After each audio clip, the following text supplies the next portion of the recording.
Hello and welcome to Daily Dose Radio, a 5-minute-a-day podcast studying the Psalms verse by verse, recorded here in the dining room of the Bible Bistro, located in Sharonville, Ohio.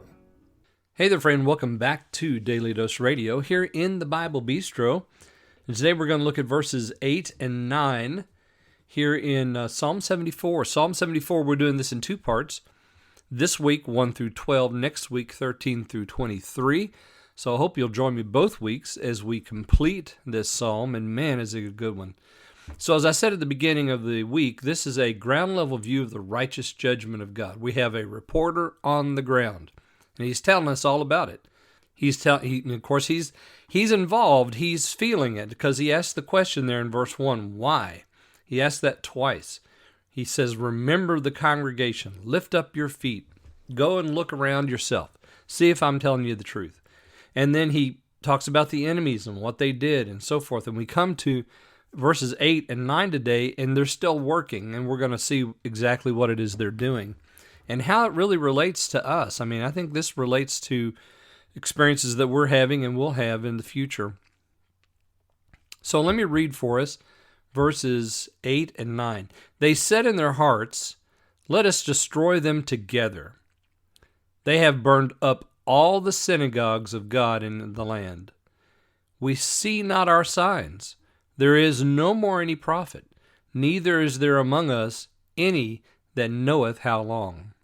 Language there at the end of 9 sets up for us how he's going to end this first part with another question. So he begins there in verse 8, and he says, they said in their heart, let us destroy them together. And then he talks about the synagogues.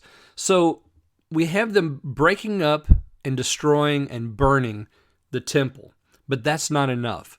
So they go and they said, let's destroy them together. So with the temple, now they go through the land and they destroy all the synagogues, the meeting places where the people met when they weren't at the temple.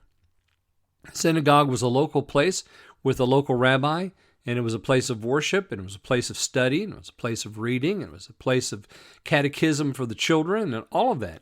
Synagogue was an important part of the community. Well, Nebuchadnezzar's not just going to stop with the temple. He's got to break up all of it. Why? Well, because Nebuchadnezzar, think about this, he's in his home way back off in Babylon. He gets the news that the Jews have rebelled again, and now he's going to have to go back and he's going to have to do something about it. If he's thinking about why they're rebelling, well, there's one principal thing that he knows about the Jews, and that is that they worship the Lord God. They have a temple there. And so perhaps Nebuchadnezzar's thinking to himself, I just need to put an end to this worship, because if I don't, they're just going to continue to rebel. Of course, it wasn't, it wasn't the worship that caused it, but that's the thing that they were known for, that temple and that city. And so for Nebuchadnezzar to break them like he needed to break them, he had to break them religiously. And ladies and gentlemen, that is the same thing that's happening today. The wicked men of our world want to break us away from our dependence and trust in the Lord. They want to tell us that God is not coming to save us, that he is nowhere to be found. Fly away to your mountain. The people say, fly off to your mountain and hide yourself away. God's not coming. Why do you trust in the Lord? So Nebuchadnezzar comes in. He not only destroys the temple, he destroys the synagogue so he can break their trust and end their rebellion. And so the wicked want to do that to us as well today. Notice verse 9, we see not our signs. There is no more any prophet. There is neither among us any that knoweth how long.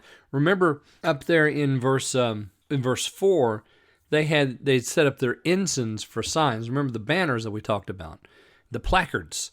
They knew where to go. They were following their signs, but Israel had signs. We don't see our signs. There's no more any prophet. So the prophets are gone because of what's happened, of the rebellion, and there's no one that knows how long, and that sets us up for tomorrow.